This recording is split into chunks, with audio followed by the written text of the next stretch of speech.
Hey everyone, JohnnyCannabis here with OhioCannabis.com. I'm here today with a special guest, David Patton with Patton Law Firm. How are you today, David? I'm doing fine, thank you. Great to hear. It's a beautiful fall day out, probably one of the last we're going to have. That's true. So it's nice to get a little outside content here. We wanted to discuss law today, cannabis law specifically. David has been an attorney in the cannabis industry for probably, 5 years now at this point? 2016. 2016, okay, yeah. Since 2016. Yeah, 4.5 years, coming up in 5 years. So you've been an attorney for how many years? 1999 is when I got admitted to the bar in Ohio. Okay. And then you started out as an activist to get into the cannabis sector. That's right. Tell us a little bit about the process of how you got involved in the Ohio landscape. Sure. Well, I was out of the marijuana and illegal drug scene for a long time. I smoked a little weed in high school, but then, joined the Army. When I was 17, they had drug testing, so I wasn't using any illegal drugs when I was in the military. I got out of the military and went to college, and I was 22 years old. I was a 22-year-old freshman at Ohio State, and I was out of the party and drug scene by then, and just really had no contact at all with the marijuana community. In 2013, my one son, who was 6 years old at the time, had a grand mal seizure, and he was diagnosed with epilepsy. And he wasn't a candidate for surgery. None of the traditional mainstream medications worked to control his seizures. And we were really at wit's end. Our doctor, my son's a neurologist, didn't tell us this at the time, but he thought our son was going to die. Wow. And so my wife, who is a physician, she was just doing research and reading medical journals and hitting the internet, just trying to find anything that might help our son.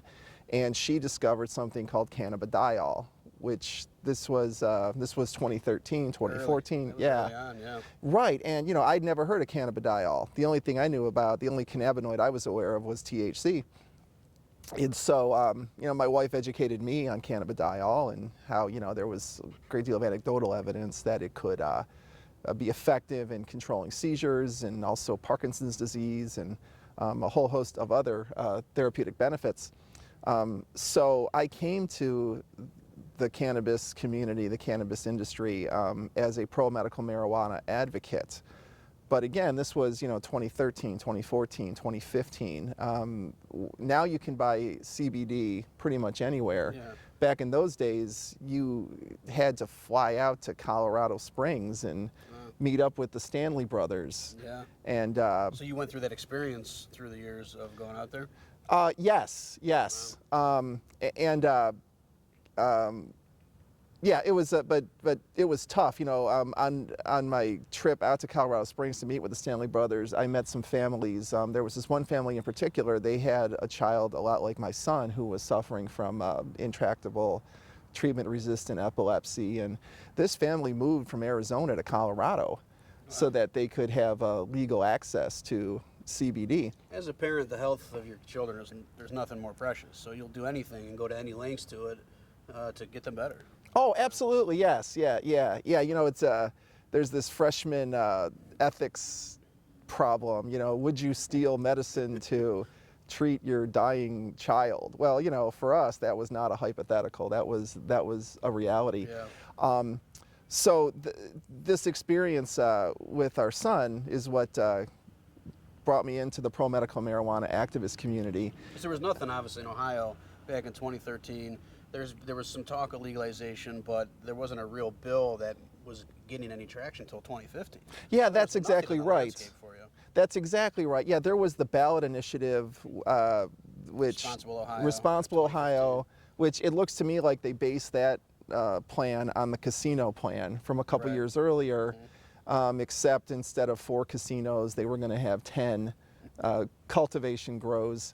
I think the categorical error they made there is that casinos are not the same as marijuana cultivation ops. Right. And so that Responsible Ohio initiative failed at the polls. I should add, right now it is election day, November 3rd, Oh, 2020. yeah. So It's a big day. big day, Yeah. big day. Unfortunately, Ohio doesn't have anything on the ballot this year. They were supposed to be.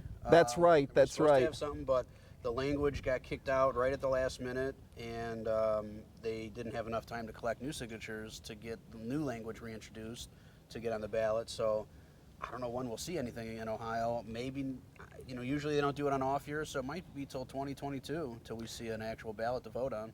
Could be, and I don't want to get too far ahead of myself here, Yeah. but I think we're going to have federal cannabis reform before we have Ohio cannabis reform, but Yeah. we'll see. Anyway, 26. So yeah, you're right. 2013, 14, 15. Really difficult for you. Right, and difficult for More everyone. expensive too back then. There was a smaller market, so supply and demand it was probably more of an expensive medicine than what you can find available today. Oh, without question, absolutely. So 2016 comes, and as we all know, the Ohio legislature passes House Bill 523. Governor Kasich signed it the summer of 16, and that law became effective in September of 16. And when that happened, that gave me the leeway as an attorney to flip my practice from a more general administrative law regulatory practice into 100% cannabis. Okay. Lawyers we're regulated by the Ohio Supreme Court, Office of Disciplinary Counsel. And that's the office that will prosecute a lawyer and punish a lawyer if that lawyer breaks the rules. And so up until September of 16, it was illegal for an Ohio attorney to provide legal services to the cannabis industry because cannabis industry was illegal up to that point. And attorneys are not allowed to provide legal services to criminal enterprises. I assume with the situation you were in with your son, you were educating yourself a lot about cannabis and CBD and just the industry as a whole. So were you kind of learning about cannabis law prior to being able to implement it here in Ohio? Oh yeah, 100%.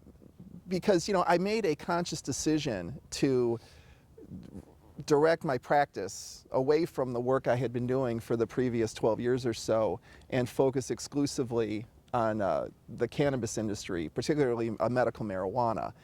And I didn't know anything about it, and so I had to learn all of this law, as I jumped into this new area.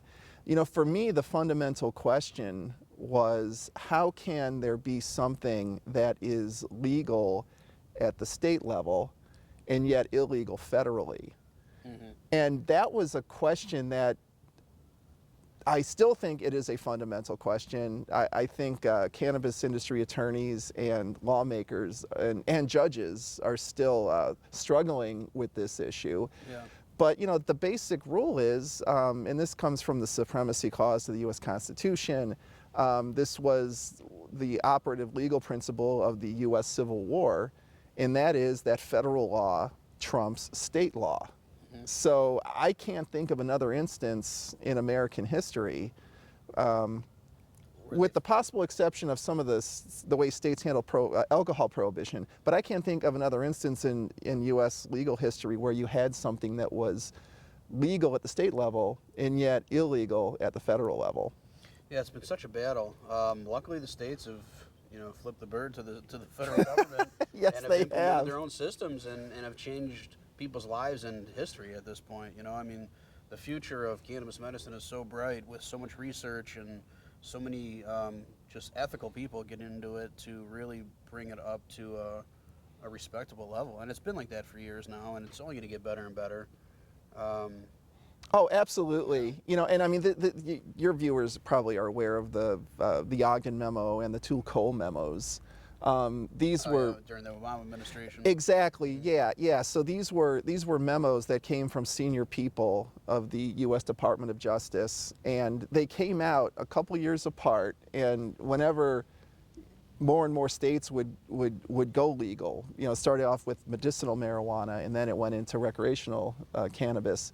The DOJ would come out with a new memo, and basically it said, look, as long as the medical marijuana activity is not involved in some serious criminal activity like gangs, money laundering, diversion, things like, as long as it's not coloring outside the lines and getting into some really bad behavior, the feds would not consider it an efficient use of their resources to go after these people. And that was huge. That was really huge for the federal government to say we're going to be hands off on legit licensed facilities. Oh, absolutely, yeah. And patients too. They weren't going after patients either, which was important. Oh, absolutely, yes. And it wasn't a green light, it wasn't a red light, it was a yellow light. Right. Is what I think about it, but the yellow light meant proceed with caution, and these memos allowed the industry to become an industry, even when then Attorney General Jeff Sessions came in and rescinded those memos. I'll never forget when that happened. I got a call from one client. They're a multi-state operator, and the CEO called me and he said, "What the hell's going on? Yeah. What's going to happen?" And I said to him, "Well, your chances of going to jail are low, but they're not zero. Yeah. And I don't know what to tell you, but we'll just have to wait and see." Well, as it turned out, the U.S. attorneys throughout the country really kept business as usual. So, even when you had an enemy of cannabis like Jeff Sessions running the show with respect to federal law enforcement, you still didn't see a crackdown. Yeah, which was nice. And Jeff Sessions wasn't a well-received Attorney General at all, and for him to go after cannabis, where even for the recreational side, it's been figured out how to be a legitimate business. People are doing it safely. States are seeing tax revenue. We've come out of the dark ages and into the light, and it's being taken care of properly. Oh, absolutely. In a couple of weeks, it was supposed to be the big MJ BizCon convention in Las Vegas, which I'm sure a lot of your viewers have attended. Yeah. This year, it's all virtual because of COVID, which is incredibly lame. I mean, because half the fun of going to Vegas is going to Vegas. Yeah, you gotta. But I look at MJ BizCon as sort of a microcosm of this industry. When I was there last in 2019, we got out of our Uber at the Las Vegas Convention Center. And when they dropped us off at the drop-off area in the parking lot, and as soon as we got out of the car, we could smell marijuana smoke in the air.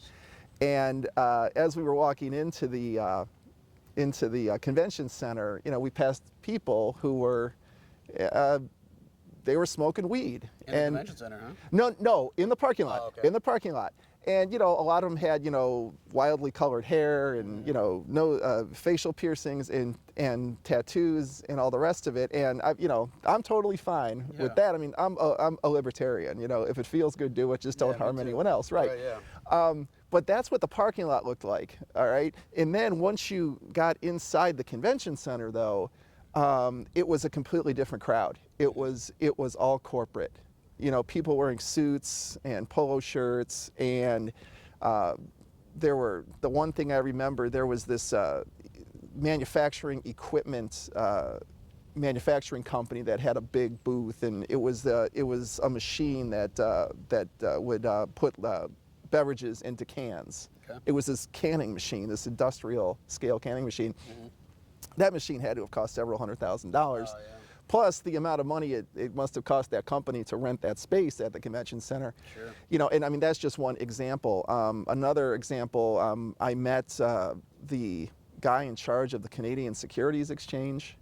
Okay. Which is that's interesting. Yeah, right. It's the Canadian analog to NASDAQ here in the U.S. and which was where most of the cannabis companies have gone public. Because they can't do it in the U.S., so they've been able to do it in Canada. Yes, that's exactly right. Even U.S. companies have been able to go public to some degree in Canada. It's weird. Yes, they're that's on the CSA. Yeah. Yes, yeah. I'm sorry, CSE. Yes, CSE. So the head of the CSE was there. I mean, that's big money. There were prominent Canadian law firms there who were. They said, hey, we'll help you with your IPO in Canada. Yeah. So it's just the way I've described it is outside the convention center, it smelled like marijuana. Inside the convention center, it smelled like money. You know, and I heard an anecdote. One of my cannabis industry cronies was staying at a hotel, and she struck up a conversation with a guy at the bar, and it turns out this guy is a private pilot. And he had flown a bunch of tobacco executives out to Vegas in the private jet to attend MJ BizCon. So, you know, to tie it all together, you know, just the way our society and the legal structure has dealt with this problem. You know, how can something be illegal federally and yet legal at the state level? That this sort of uneasy truce that's been struck has allowed an industry to grow, and it's a big, big industry now. Yeah. And even Ohio's industry, you know, we don't have the best program, but we have a good program, you know. It's not bad, but it's not, you know, great. But, you know, so whenever the laws changed in Ohio, you started to practice cannabis law. Then you took clients through the application process for the licensing here in Ohio? Yes, that's right. That's right. I handled cultivation applications. Actually, I think I did all four: cultivation, processing, dispensary, and laboratory. So yeah, I did all four. Those are the four licensed businesses in the Ohio medical marijuana program. The reason I was, I don't know, becoming insolent when you said that Ohio's not bad. I hate the Ohio program. I think Ohio. I'm sure everybody out there feels a lot of the same way. Yes. We all hate the Ohio program. Yeah. I think Ohio is a case study in how not to set up a medical marijuana program. And, you know, like, for example, a couple months back got a client a medical marijuana processor license in California. Now, California has a reputation as being a really onerous regulatory environment with taxes, and you know, if you want to put out a bird feeder, you have to file an environmental impact statement with the state EPA. I mean, you know, and that's all true. Okay, California is a very onerous regulatory environment, but with respect to getting a client, a qualified client, a medical marijuana processing license, California was a breeze compared to Ohio.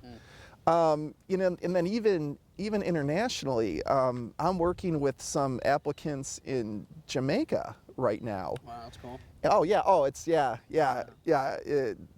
It's Jamaica is to cannabis what wine is to France, or what whiskey is to Scotland. You know. Right. So yeah, but it's really cool. But Jamaica has a regulatory agency called the Cannabis Licensing Authority, and they're a breeze to deal with. Yes, wow. You know, and so yeah, Ohio is has misregulated it. They've the people they put in charge at the Department of Commerce in particular were, in my view, completely incompetent. The way they went about setting up the licensure scoring process was illegal, and we see what's happened. You know, the illicit market still thrives. Yeah, big time here in Ohio, and you know, I think the way that, you know, obviously they had the initial licensing application. They haven't reopened licensing since. Right. They had a pretty rocky licensing application situation where they had a test, or it was like an oversight company, a third-party oversight company that was supposed to be scoring all these tests. Then it came out that they had like an inside guy scoring the tests. And right. There was a lot of people that had applied for a license, brought a lot of lawsuits against the state of Ohio. Some of them got thrown out. I think some of them are still active. Basically, the ones, some of them got awarded additional licensing, so they did increase their license numbers since the original 24 license for cultivation. I think we're up to 30 right now. Right. Processing, I think, was always at 40 licenses. I don't think they increased that number. You said recently that they wanted a group's trying to get that number increased of processing licenses specifically? Right. I have a client who's with a firm in Central Ohio, and he was telling me about a case that he's either working on bringing or he's already brought, which is challenging the cap of the 40 processor cap on what's called rational basis grounds. Rational basis is it's a constitutional theory, which it basically says that whatever the government does, it has to be rational. And that when the state of Ohio said there shall be 40 processors and that's it, the state never bothered to articulate a reason why, and there is no reason why it was capped at 40 processors. And so that would be that's the alleged legal problem with that cap. And so either the lawsuit has been brought or it's going to be brought. And that particular one is specifically for processing licenses. Yes. They're not trying to increase the other ones right at the moment under that particular lawsuit. Yeah, that's correct. Although if this lawsuit is successful, then that would establish precedent, which could affect the others. See, with testing laboratories, there is no limit, but for cultivators and dispensaries, there are limits. So, but yes, this lawsuit is addressing only processors. And right now there's 40 licenses that have been awarded, but only about 17 or 20 of them are actually operational. So there's 20 more processing licenses that companies, for one reason or another, are trying to get up and running. At what point do you think the state's going to say, okay, you guys have had 24 months to get this, you guys haven't broken any ground yet, when are they going to start re-awarding these licenses or opening back up the licensing process, do you think? You know what, that is a really good question. There is precedent. So as I understand it, there was a level 2 cultivator up in northwestern Ohio that got awarded a level 2 cultivator license. And what it looks like happened is the group ran out of money. So they didn't do anything to start building up this cultivator operation once they got their license. They didn't break ground, they just did nothing. And so the state came along and revoked that license on the grounds that the licensee did not make a good faith effort to execute on its business plan and start building a cultivator op. Because if you're kicking the can down the road, you're able to keep extending the license. If you're showing some type of work that you're doing, whether it's an actual foundation or you're building some type of infrastructure, they let you extend your license time period. Yeah, that's exactly right. So the legal principle that seems to come out of this level 2 cultivator case is that if one is awarded a license and one does not make a good faith effort to try to build the facility to put that license into operation, then the state can come in and revoke that license. And then of course, the other side of the coin is if you do get a license and you are making a good faith effort to build out your facility, then that is not grounds for the state coming along and revoking your license. I just don't know what's going to happen with these 22 or so licensees who haven't become operational. I don't know where that sits, and it's difficult to find information on that. Because at a certain point, you're stifling the industry. If there's another group that can come in, and if it's a money problem, a lot of people thought they had a lottery ticket whenever they got a provisional license. In some of the cases it was, but I think in a lot of other instances, people just got way in over their head, and they got lucky. They got a license, and for some reason, obviously, money seems to be the biggest issue. If you got as much money as you need, you can get anything done. Right. But they're really, especially with the cultivators. There's 30 awarded licenses, but only roughly 20 cultivators that are have product on the market. That additional 10 cultivators would be huge to offer, additional availability of product, possibly better quality, and just competition to the other ones to help drive the price down. So as a consumer, standpoint, they have to get these other licenses up to give me a better shot at quality medicine that's at a cheaper price, that's more affordable. Oh, I couldn't agree more. But all this presupposes that the state of Ohio cares about a healthy medical marijuana program, which I think that there's a case we made that they really don't, based upon how the Department of Commerce and the Pharmacy Board, and to a lesser extent the Medical Board, have mismanaged the program. Mm-hmm. Another problem is, you mentioned money. Because of what I would submit is over-regulation, ridiculous security regulations. No advertising abilities here in Ohio. Right. Oh, right. But the cameras and the fencing and all of this, what I think is just completely unnecessary. All these just stupid regulations that are in the Ohio medical marijuana laws really jacks up the price of building up a facility. Yeah. I mentioned other states like California and other countries like Jamaica. If you're private equity and let's say you have $1 million you want to spend, well, that $1 million goes pretty far in a place like Jamaica or Colombia, or even Cuba or Uruguay. Mm-hmm. $1 million in a overly regulated, misregulated, onerous regulatory environment like Ohio doesn't get you very far at all. Get you through all the paperwork. Right, yeah, right, yeah, exactly. It's crazy. Surprisingly, the industry, they just hit roughly 180,000 patients here in Ohio. Right. Which is a significantly large amount. They thought they were going to be probably half of this up to this point. So the patient base, I think, is there. There's definitely a lot of patients in Ohio to make Ohio a successful industry. The prices are starting to come down, and I think it just comes down to, more licenses coming online to give more continued access. There's another big issue in Ohio right now. The current license holders, some of them are producing such high quality product that they're selling out within 24 to 48 hours. Yeah. And they've wanted to increase. The state of Ohio had agreed to allow Tier 1 facilities to increase up from 25,000 to 75,000 square feet, and the Tier 2 licenses from 3,000 to 9,000.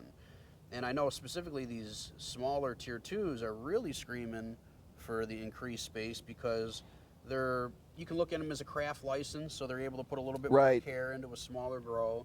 They're producing top-notch stuff, and the market's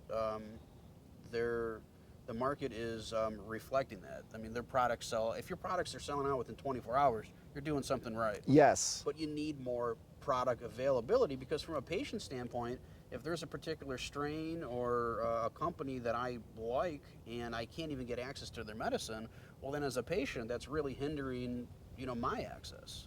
And that's a problem, especially from a legal aspect, because they should allow these facilities to expand to give patients more access to better medicine.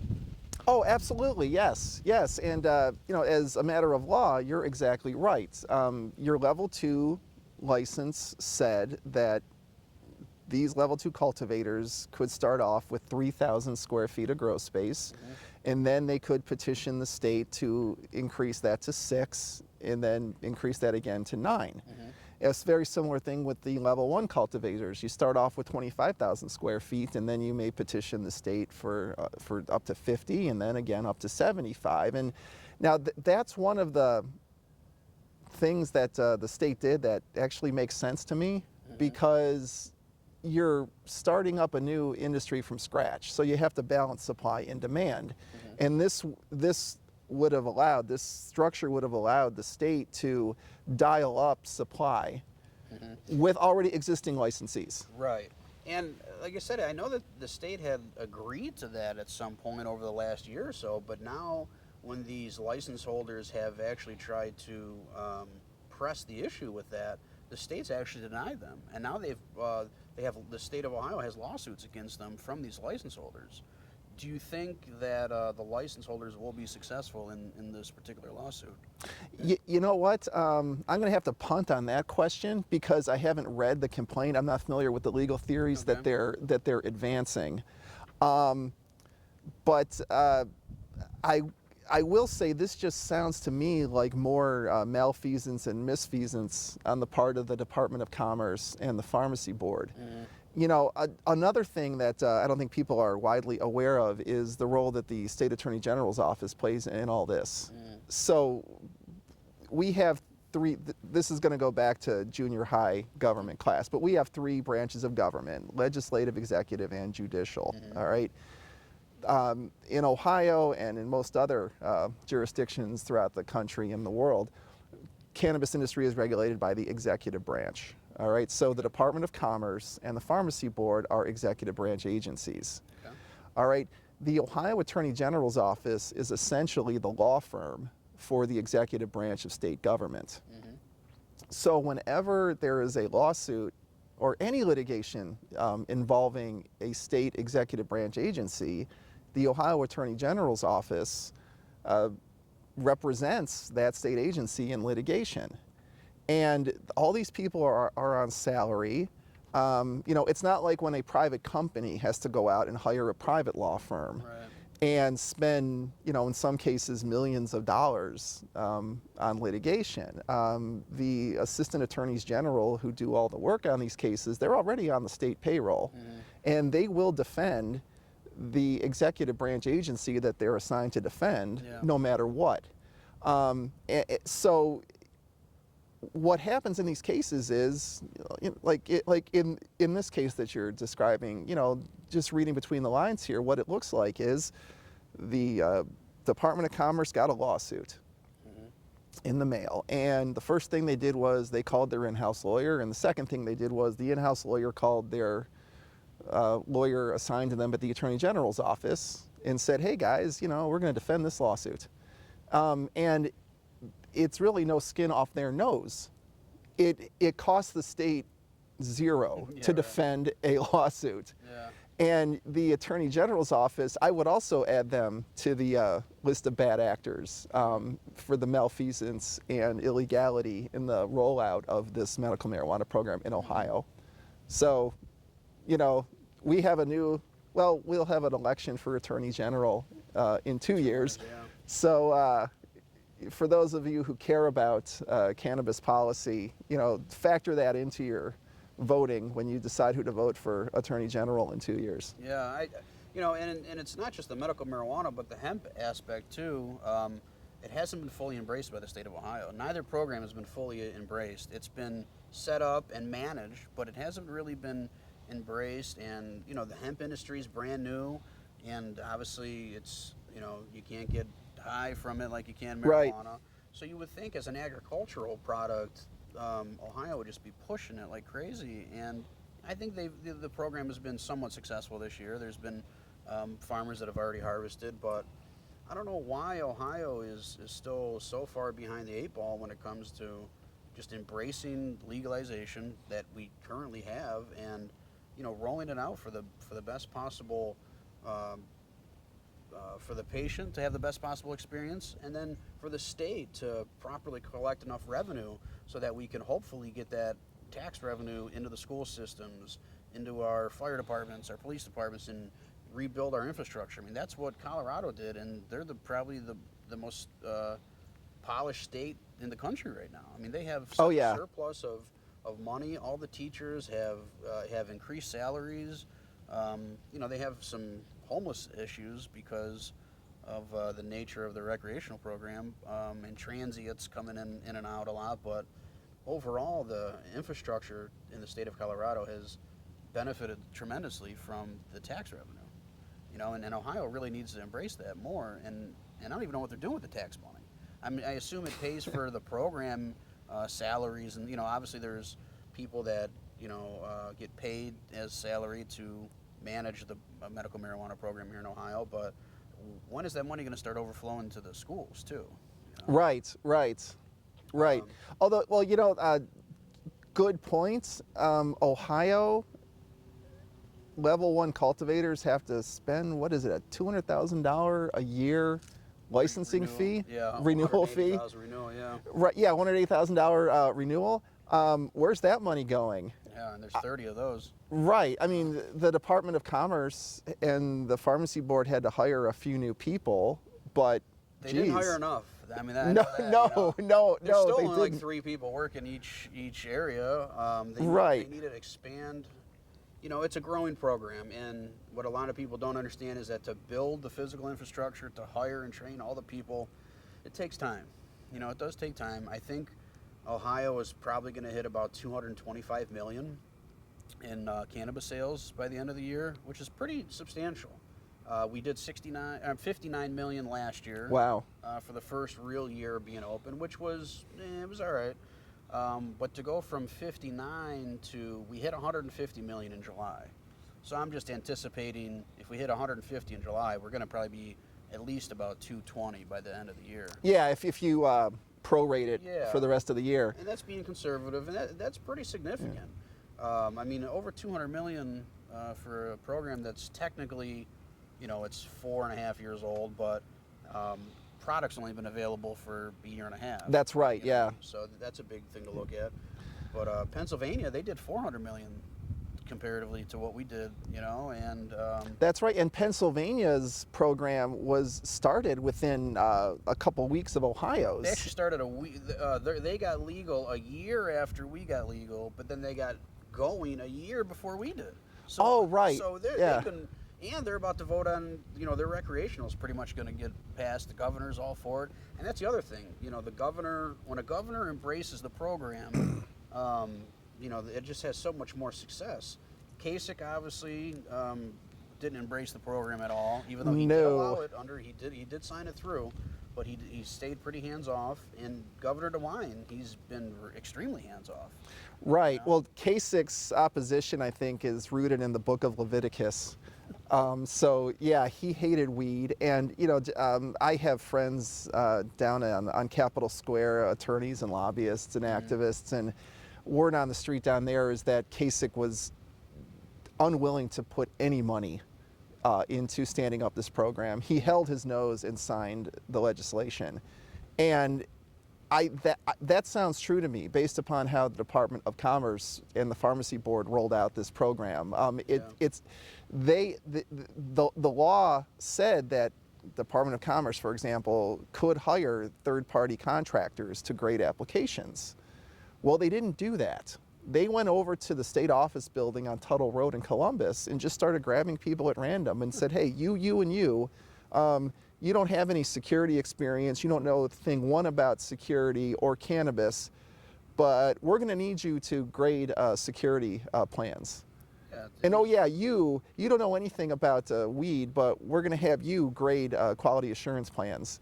And you know, again, that goes to the malfeasance, misfeasance, and illegality that was chock full. They're just shot through this entire program. And Ohio studied other states prior to implementing all this. You know, they had their analysts and their consultants go to other states, study those programs, and bring back the ideas that they thought were good to Ohio. And you know, they just kind of missed the mark, unfortunately. Yeah. God, I have to be careful about. I don't want to get sued for defamation, but I could tell you stories off camera. I do want to push back a little bit, though, on what you said about hemp.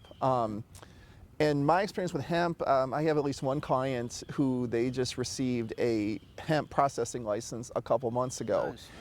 And again, compared to the Department of Commerce and the Pharmacy Board, the Department of Agriculture is very easy to deal with. Really? Can I mention names of people? Yeah, sure. As long as Okay. they don't mind. I don't mind. Oh no, David Miran, who's the executive director of the Ohio Hemp Program. Okay. He works within the Ohio Department of Agriculture. David Miran's been great to work with. Great. You know, you can get him on the phone. You can get guidance from the guy. You know, he's he enforces the law. That's his job. But he's not antagonistic about it, unlike the medical marijuana regulators, who you can't get them on the phone. You can't get guidance from them. If you do not have a license, then they treat you like the enemy. And so I have found the Department of Agriculture to be much easier to work with. Good. And I think the primary structural difference is that hemp came top down from the federal government. Right. So 2018 Farm Bill, federal Farm Bill says, there shall be hemp production in the United States. It shall be governed by the U.S. Department of Agriculture. And if the states or Indian tribes decide to regulate hemp, then they may do so as long as their rules are consistent with federal rules. Well, the Ohio Department of Agriculture, the state of Ohio made the decision to regulate hemp at the state level. Another shout out to Tom Herron, my colleague over at France Ward. I think he was very instrumental in drafting that hemp legislation. And so we have the statutes, and then from those statutes we had regulations, and those regulations became effective in March of 20. Right. And so, I mean, hemp is a new program, but what you had was top down, in a sense, from the federal government to the state governments. Makes sense. And you don't have limits on the numbers of processor licenses. Right. And the fees are I think it's like $500 for a license. Oh my God, yes. Super affordable. Oh, right. Yeah, not these ridiculous $100,000 fees, $50,000 fees. Yeah, it's $500 to apply. I think it doesn't break the bank, and if an applicant meets the legal standards and the regulatory requirements, the Department of Agriculture will license them, and everybody's happy. I think there was over 100 that got 100 farmers that got licensed this year. I don't know how many processors have received their licensing yet, but you've had clients that you've helped through the application process for hemp as well. Whether Yes. it's cultivation or processing. I haven't handled any hemp cultivator applications. My clients have been strictly processors. Okay. But the application process, compared to the medical marijuana process, there's just no comparison. Yeah. Hemp was a breeze compared to marijuana. Yeah, hopefully these agencies will talk to themselves as years go on. Well, you know what? Yes. Help each other out with regulation. Well, I could tell you a war story on that. We had an inspector come to my client's facility in, I think, January of 20. You're talking hemp? Hemp, Okay. yes, an inspector from the Department of Agriculture, and he didn't handle it, I don't think, in the best way, and my client and I, frankly, didn't handle it the best way. So, I got off on a bad footing with the Department of Agriculture, but a couple months later, once the regulations were published and both sides knew what the law was, rather than guessing, I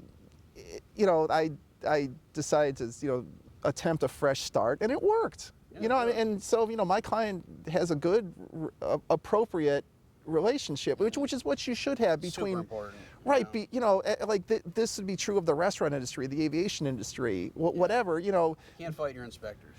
That's exactly right. You have to be in compliance. You have to do what you've agreed to do on your end of the license to keep it up to standards, and help build this industry out.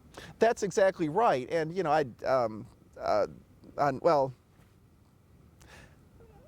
don't want to go down that road, but I can tell you this, that the regulators, the hemp regulators at the Ohio Department of Agriculture, the team that's currently there, they understand what it's like to be on the business side of things. Yeah. They're fair and they follow the rules, unlike the Department of Commerce and the Pharmacy Board with respect to marijuana. Yeah, they seem to increase, or they seem to kind of be more flexible or open up certain things if a particular group needs it. They seem to be a lot more flexible with changing things, let's say. Oh, absolutely. But not not necessarily changing the rules across the board. They just kind of seem to change them case by case, however it kind of fits the situation. Right. And I mean, the Department of Agriculture, they're tough but fair. And as a business or someone who represents businesses, that's okay.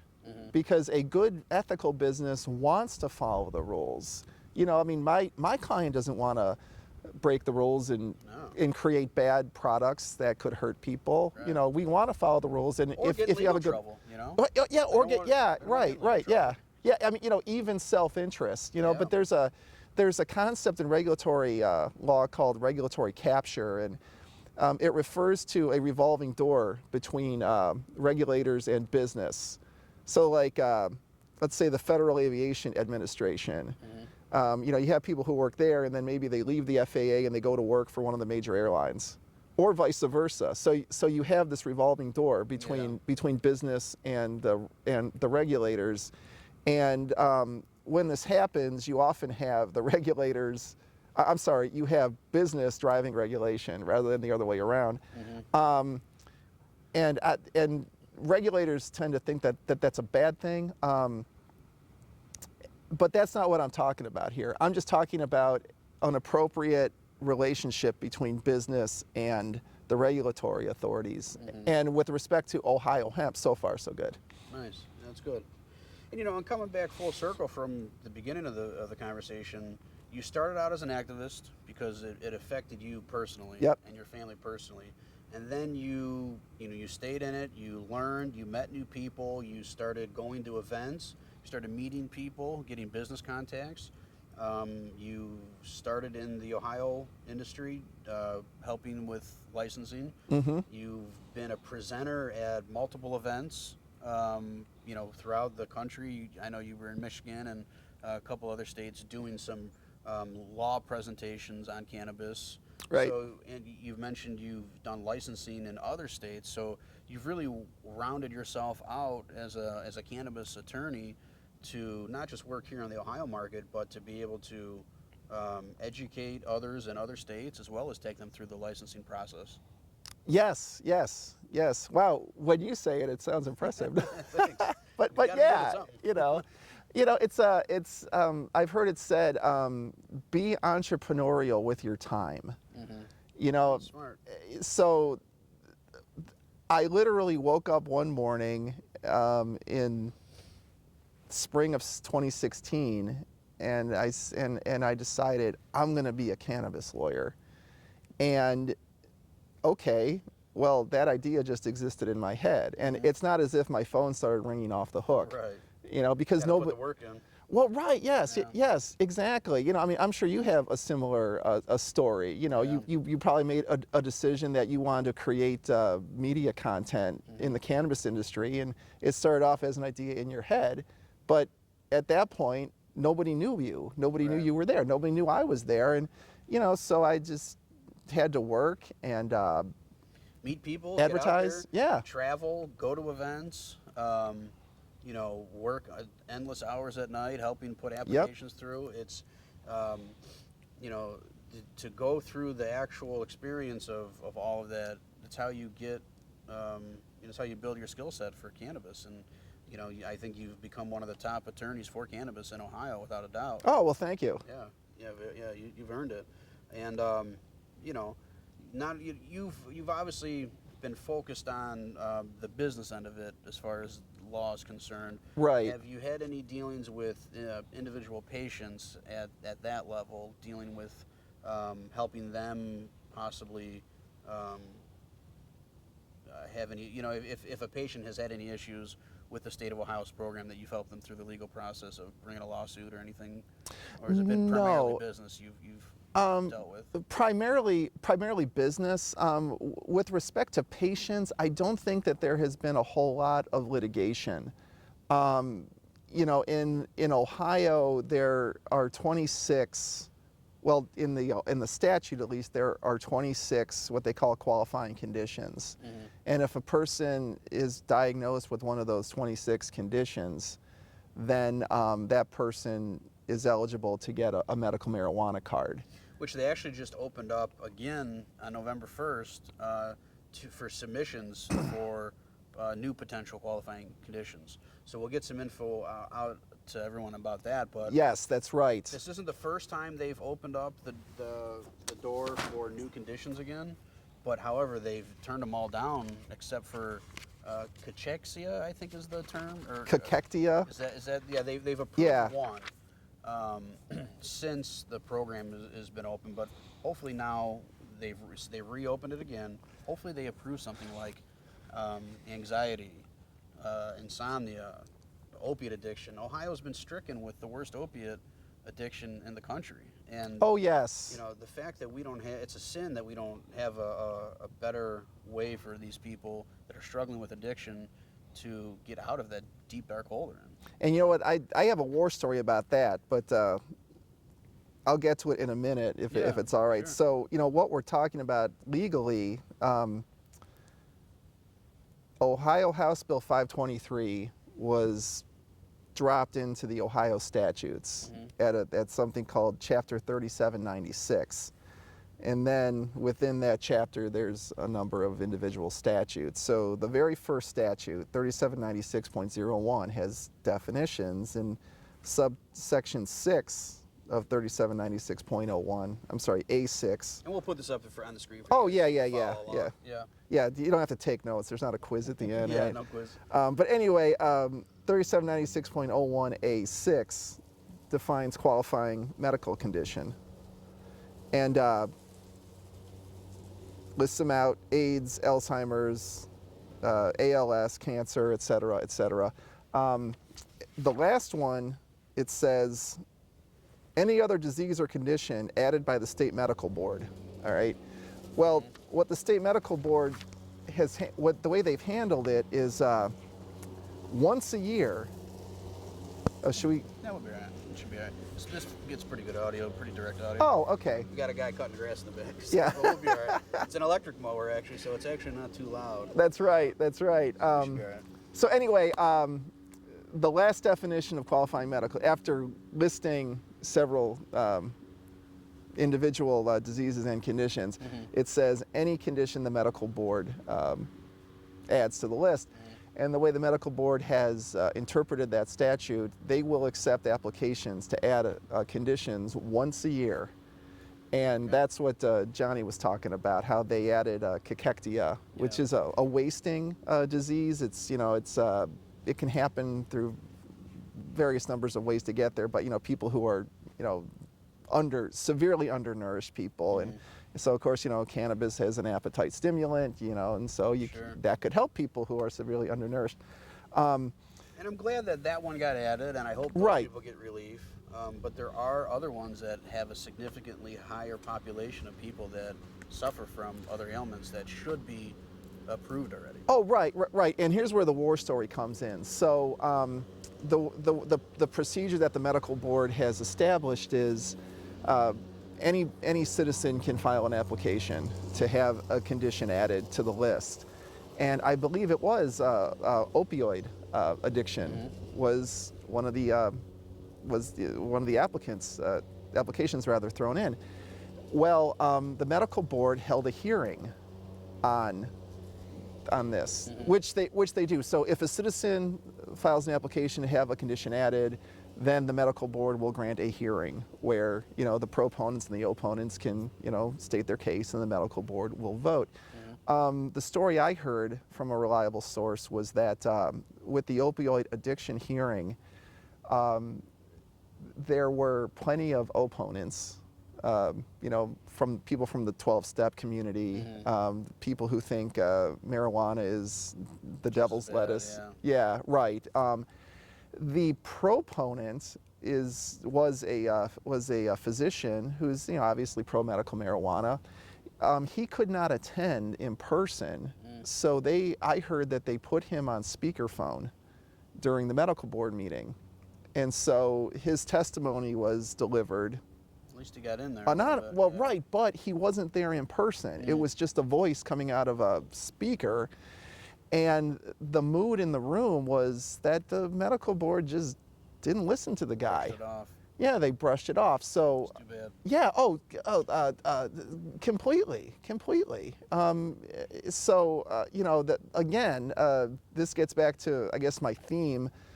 Medical marijuana regulation in Ohio there's malfeasance, misfeasance, illegality, lack of due process. regulators who don't care. And this is just another example of that, I would submit. Yeah. Well, we need guys like you to keep pushing the legal aspect. Like I said, without a doubt, you've trailblazed cannabis law in Ohio.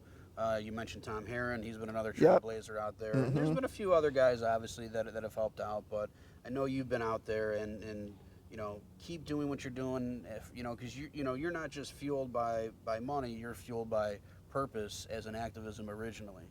So you know that people are getting true relief from this. So it's easier to fight for something when you know that people are really seeing benefits from this. Oh, absolutely. That's what really just drives me. Thank you. Yeah, I mean, that's why I'm so fired up and why I'm so angry and critical at and of the Department of Commerce and the Pharmacy Board. Because, the state of Ohio was kicked, dragging and screaming into setting up a medical marijuana program. That's a good way of putting it. They did it because they were worried that the hippies and the potheads were going to come up with another ballot initiative, so they figured, let's do it legislatively so we can control it. Yep, exactly. You had a governor who didn't give a damn about it, who didn't fund it. You had incompetent regulators. And I'm gonna name names. It was Jacqueline Williams, the former director of the Department of Commerce. It was, in my opinion, Justin Hunt, who was the first. He was put in charge of it initially. I don't think he had any business. I wouldn't put Justin Hunt in charge of a lemonade stand.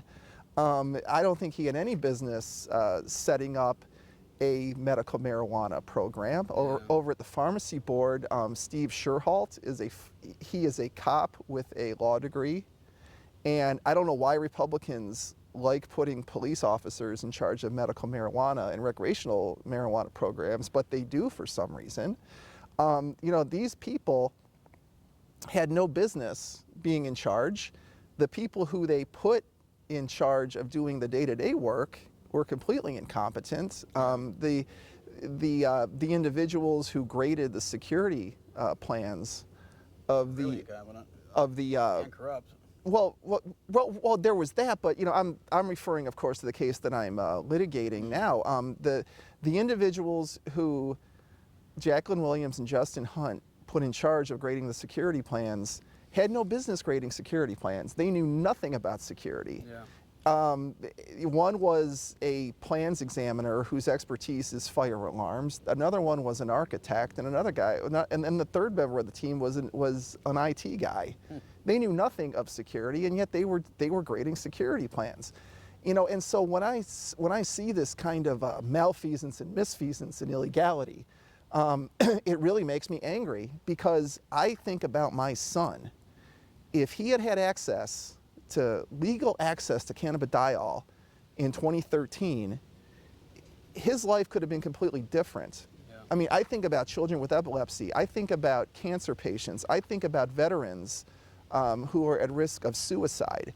And marijuana is medicine. And when the state completely screws it up, I have a big problem with that. Yeah. That's unfortunate, and I guess it's just going to take a little bit of time for everything to get ironed out. Yep. Like I said, we need guys like you to keep fighting for whether it's businesses or patients to keep pushing that legal forefront as far as we can. Where can people find more information about, Patton Law and, whether it's a business that's wanting to have you represent them or patients that are looking for more info? Where can they get more info? Oh, sure. You can, best way, visit my website, lawpatton.com. We'll put a link down below. It's Patton. Yes, lawpatton.com. It's November 3rd, 2020, the day we're recording this. In about a month or two, I'm going to be updating my website. Okay. But I'm still going to keep that same address. So, yeah, you can go there and you can get in touch with me. Cool.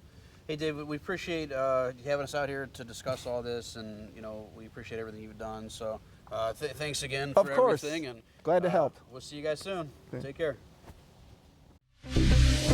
Sweet dreams are made